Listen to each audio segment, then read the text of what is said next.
Tuhan sih? Atau keinginan manusia? Atau iblis dan Bapa kerjasama? Dah bingung saya. Oh, jadi sebenarnya seperti ini Bang.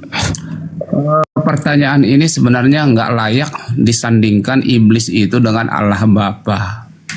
Karena pada dasarnya itu sungguh sangat jauh, tidak bisa dijadikan suatu pertanyaan apakah itu rencana iblis atau rencana Allah. Seperti itu. Aduh. Gini Bang, ya kita kagak bahas masalah doktrin kagak gitu. Bukannya tidak boleh ditanyakan. Masa jemaat Anda seluruh Indonesia nanti imani saja? Kagak boleh nanya gitu. Baik, kalau Abang harus menanyakannya, saya akan jawab Bang ya. Ya iya. Mana yang betul? Apakah iblis atau Allah Bapa? Jadi kita menjawab ini bukan seperti menjawab pertanyaan seperti anak SD Bang ya. Jawabannya seperti ini, agak panjang sedikit Bang. Manusia jatuh ke dalam dosa, jadi Allah itu murka kepada manusia. Harus ada satu orang yang bisa menanggung murka itu untuk menyelamatkan satu manusia, untuk menyelamatkan seluruh manusia. Satu pun tidak ada yang bisa. Ini doktrin Bang. Ya doktrin. Yang saya tanyakan sama Anda, ya menurut Anda penyalipan itu rencana iblis atau rencana dari Allah Bapa gitu? Nah, Abang harus sabar Bang, soalnya ini nanti pasti saya jawab, tapi saya jelasin dulu. Jadi setiap jawaban itu kan ada jalannya gitu, ada dasarnya seperti itu Bang. Saya akan jawab, tapi dasarnya saya sampaikan dulu Bang ya, sabar ya Bang. Baik, jadi manusia jangan panjang-panjang gitu, biar ada poinnya. Sampai 3 menit. 3 menit ya? Nggak nyampe 1 menit Bang. Jadi manusia yang jatuh ke dalam dosa membuat murka Bapa itu tidak bisa menerima dosa. Jadi siapapun yang jatuh ke dalam dosa harus dimurkai, harus dihukum. Tapi rencana penyelamatan sejak manusia jatuh ke dalam dosa itu sudah ada Bang. Jadi rencana untuk menyelamatkan manusia itu berasal dari Allah Bapa dengan cara bahwa Yesus harus mati di salib. Seperti itu Bang jawabannya. Jadi A atau B? A rencana iblis, B rencana Bapa. Rencana Bapa berarti rencana Bapa untuk menyelamatkan manusia, tapi rencana iblis untuk membinasakan manusia. Tetapi rencana iblis itu dipakai oleh Bapa. Sekarang saya tanya, berarti Edis salah? Kalaupun Edis salah, itu mungkin Edis juga nanti bisa mengkoreksi diri sendiri, atau mungkin dia juga bisa mendapatkan jawaban yang lebih, asalkan dia nanti bisa belajar lebih sungguh-sungguh. Misalkan kita tidak tahu apa yang ada saat ini di dalam pemikiran dari Edis. Tadi ada Edis bikin PT ya, orang-orang seperti Anda kayak Bom itu anak kemarin sore katanya baru nongol, nggak paham. Apa? Kami orang Kristen itu Bang, bukan orang yang gampang sakit hati Bang. Jadi perkataan-perkataan seperti itu sangat mudah kami maafkan Bang. Jadi kalaunya menurut Anda ini adalah rencana Bapak, berarti Tuhan itu, Allah Bapa itu kejam gitu. Bukan, mengutus anaknya untuk mati. Anaknya itu adalah satu dengan Bapa. Masa sih Tuhan merencanakan pembunuhan sih? Aneh. Malah tambah aneh menurut saya kalau Tuhan yang merencanakan pembunuhan anaknya sendiri. Merencanakan keselamatan bagi manusia, dan dosa-dosa manusia ditimpahkan kepada satu orang yang sangat dia kasihi, itu anaknya Bang. Lah, itulah Yesus. Kalau dia ya Bang ya, mengutus anaknya untuk mati, itu artinya apa? Bapaknya merencanakan pembunuhan untuk anaknya. Dia tidak akan mati selama-lamanya Bang. Ketika dia Yesus kan sudah naik ke surga Bang. Yesus sudah naik ke surga bang, menebus dosa abang juga bang. Aduh, kenapa ditumbalin itu anak? Ya. Bukan ditumbalin bang, karena hanya anak itu yang bisa melakukan itu. Ya berarti bapaknya kejam dong kalau kayak gitu. Bapaknya itu sangat mengasihi abang dan kita Kalau semua. mengasihi dia selamatkanlah itu anak. Ngapain dibiarkan mati? Yohanes 3 ayat 16 itu bang ada dasarnya. Karena begitu besar kasih Allah akan dunia ini sehingga dia mengutus anaknya yang tunggal menjadi korban penebus bagi saya dan abang juga. Nggak ada juga di situ disebutkan. Inilah anakku yang kukasihi, kepada dia saja aku berkenan, maka salibkan dia. Nggak ada. Ada perintah itu bang. Tetapi Mana? tidak ada perintah itu. Tetapi dia telah mengutus anaknya untuk melakukan misi penyelamatan. Yaitu dengan cara apapun dia akan jalani. Baik dia disalib, baik dia disesah, itu Misi dia akan taat. penyelamatan. Gimana Seperti mau itu. Bang? Gimana mau menjalankan misi penyelamatan sedangkan dia saja sama tentara Romawi kagak selamat, Bang? Dia nyelamatin dirinya sendiri aja kagak bisa gitu loh. Secara Mau fisik menyelamatkan itu, Bang. orang lain gitu. Secara fisik itu. Ah.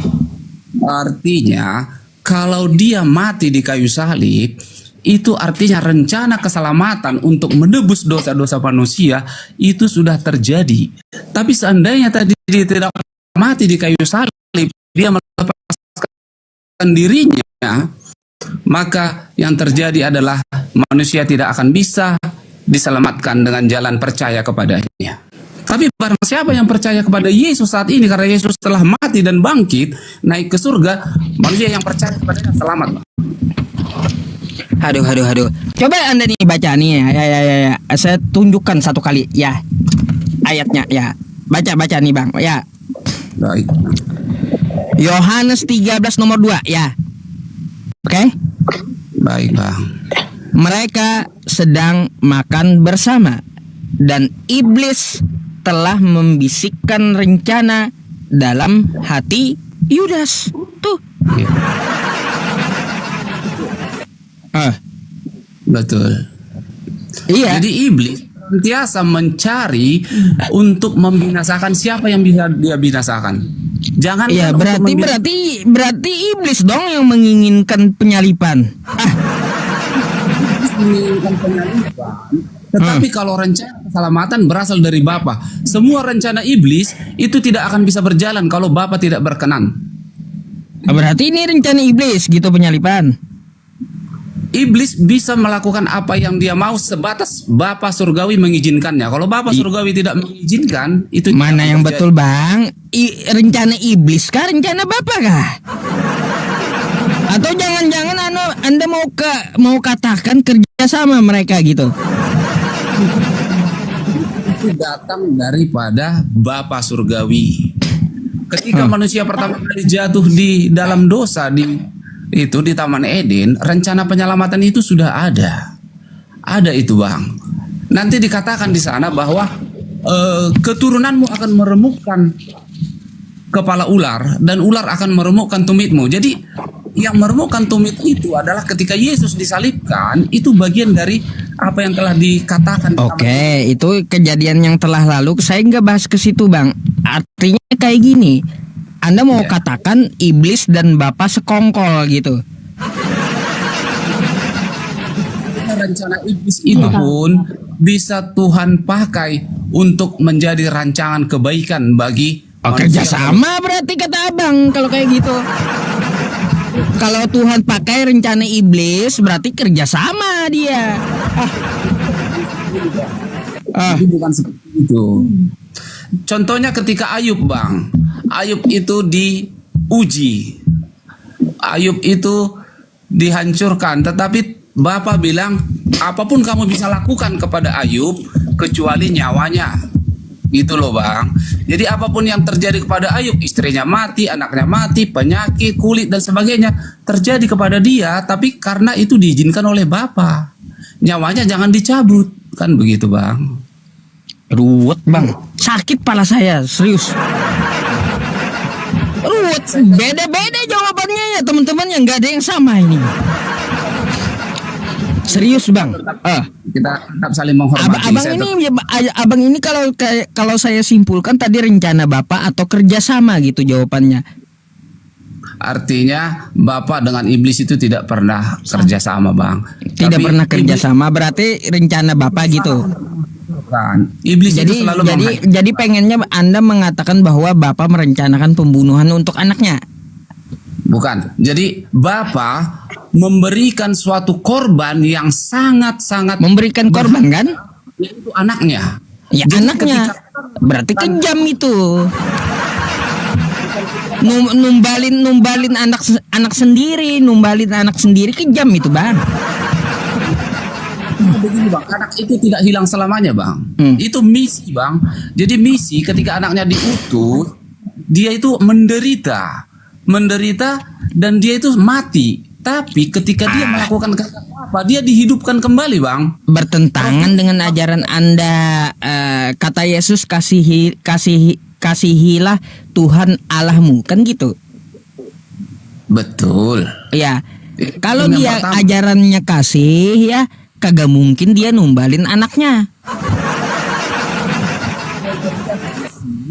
Dia istilahnya di sini karena dia sangat mengasihi, Bang. Sangat mengasihi manusia. Saya dan Abang, kita semua itu sangat dikasihi oleh Bapa sehingga dia memberikan anaknya yang tunggal. Tapi anaknya yang tunggal itu tidak mati selamanya. Dia mengalahkan maut. Dia bangkit ke surga, naik. Saat ini dia ada di surga, Bang. Melihat pembicaraan kita ini, Bang. Aduh, kebanyakan makan pepaci. Aduh. Jadi jawabannya yang mana, Bang? Rencana Bapak di surga. Pertanyaan Abang ini bukan sesuatu yang harus dijawab secara seperti kalau saya sudah jelaskan tadi, Bang, apa yang setelah saya jelaskan, Abang sudah bisa tarik kesimpulan, Bang, kemana saya. Berarti rencana Bapak di surga gitu. Kalau pendapat rencana Bapak untuk menyelamatkan manusia dengan cara anaknya disalibkan oleh manusia-manusia yang jahat, yang berhati iblis, yang sudah dipengaruhi iblis seperti Judas tadi kan, Bang, sudah dirasuki oleh iblis. Jadi orang-orang yang mau mendengarkan bisikan-bisikan iblis itu adalah orang-orang yang terkutuk, yang tidak akan selamat. Tapi orang-orang yang percaya kepada Yesus ketika dia telah mati, bangkit dan naik ke surga, itu adalah orang-orang yang memperoleh kasih karunia keselamatan seperti itu, Abang. Oke, ya kalau kayak gitu jawaban Anda saya nggak maksain juga ya teman-teman. Tepuk tangannya. Kita berikan penilaiannya ya. Silahkan Anda nilai sendiri jawaban abangnya. Oke, Bang.